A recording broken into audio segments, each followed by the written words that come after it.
मेरी हंसती खेलती ज़िंदगी में विश्राम उस दिन लग गया जब मेरी शादी माँ बाप ने बड़ी जल्दीबाजी में कर दी।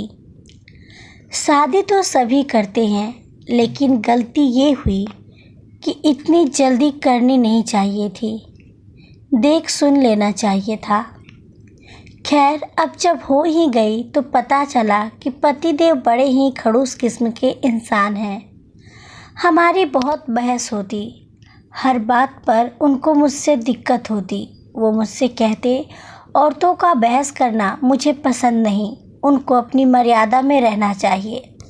मेरे पापा आर्मी में थे, हमेशा सिखाया कि गलत बात का विरोध करो, और मैं वो ही करती। वो चाहते हर वक्त बस मैं वो करूं जो उनकी मर्जी हो, मेरी कोई मर्जी नहीं होती। चाहे वो खाना पीना हो, टीवी देखना हो या कोई फैसला लेना हो, वो औरत को किसी ज़रूरी काम में सलाह लेने लायक भी नहीं समझते थे।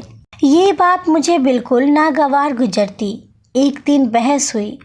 एक फंक्शन में जाना था। मुझसे कहा गया कि बंद बाजू के ब्लाउज पहना करो, ये छोटी छोटी बाजू के नहीं। मैंने कहा मैं सलवार कमीज पहन लेती हूँ। वो बोले नहीं, मुझे साड़ी पसंद है। मैंने कहा कि साड़ी में तो और हाथ कमर पीठ नज़र आती है, अगर आपको दिक्कत है तो सलवार कमीज पहन लेती हूँ। वो चीख के बोले, बहस कैसे करती हो मुझसे, जो कहा वो करो। अब मैंने इसमें गलत क्या कहा? चित भी उनकी, पट भी उनकी। मैंने कहा आप कभी तो बात माना करिए। वो बोले, अपनी जबान कम चलाया करो, तुम्हारे बाप का घर में होता होगा, ये यहाँ नहीं चलेगा। मुझे गुस्सा आ गया। मैं बोली, हाँ, वहाँ लड़कियों को आज़ादी दी जाती है, उनकी सुनी जाती है, यहाँ की तरह नहीं। वो खींच के बोले, एक काम करो, फिर अभी के अभी निकलो अपने बाप के घर, ये मेरा घर है। मुझे एकदम से धक्का सा लगा। इस दिन के लिए ही मैं सब छोड़ कर आई थी। फिर भी मैं चुप रह गई। अब जितनी बार बेमतलब की बात करते, बहस होती और वो एक ही बात बोलते, आदत सी बना ली थी कहने की, अभी निकलो अपने बाप के घर। बहुत दुखी रहने लगी मैं। तीर की तरह चुभती उनकी बातें, हर बात पर मेरे पापा को लाना बीच में। पापा भी ना बोला जाता उनसे, तुम्हारा बाप कहकर संबोधित करते। एक दिन रात को मैंने सामान बांधा और सच में निकल गई बाप के घर। बर्दाश्त की हद पार हो चुकी थी। अगले दिन से इनकी मुसीबतें बढ़ गई। पहले कुछ दिन तो अपनी अकड़ में रह गए, फिर धीरे धीरे तकलीफ़ें बढ़ने लगी। खाना, कपड़े, घर, सबकी जिम्मेदारी आन पड़ी। पहले तो दोस्तों के साथ रहते थे, मिल बांट कर हो जाता था काम। अब सबकी शादियाँ हो गई थी, न वक्त पे खाना मिल रहा था, न धुले कपड़े। बाई लगाई उन्होंने। जब मैं कहती थी कि बाई लगा लो, मुझसे इतना हो नहीं पाता, तब बोलते कुछ तो कर लिया करो। लेकिन जब खुद पे पड़ी तो लगा ली। बिना देख रेख के तो बाई भी आंखों में धूल ही झोंकती है।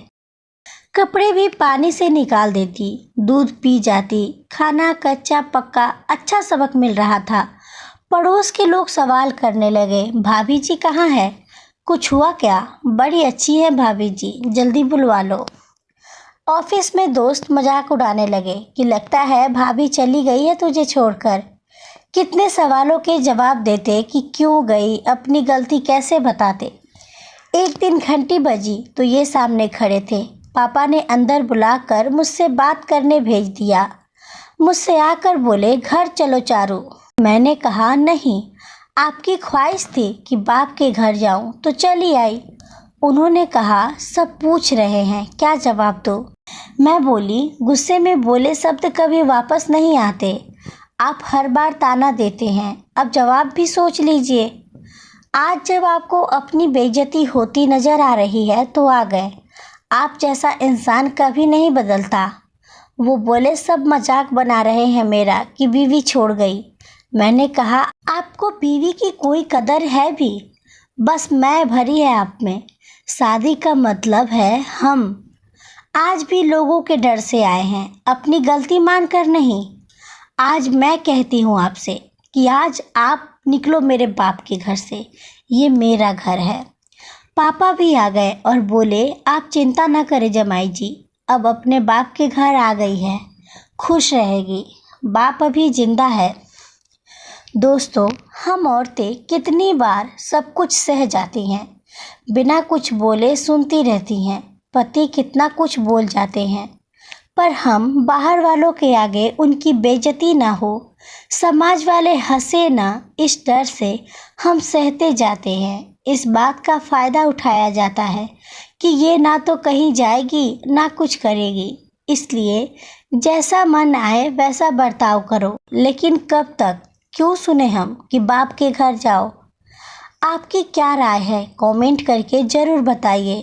क्या सुनकर अनसुना करने में समझदारी है?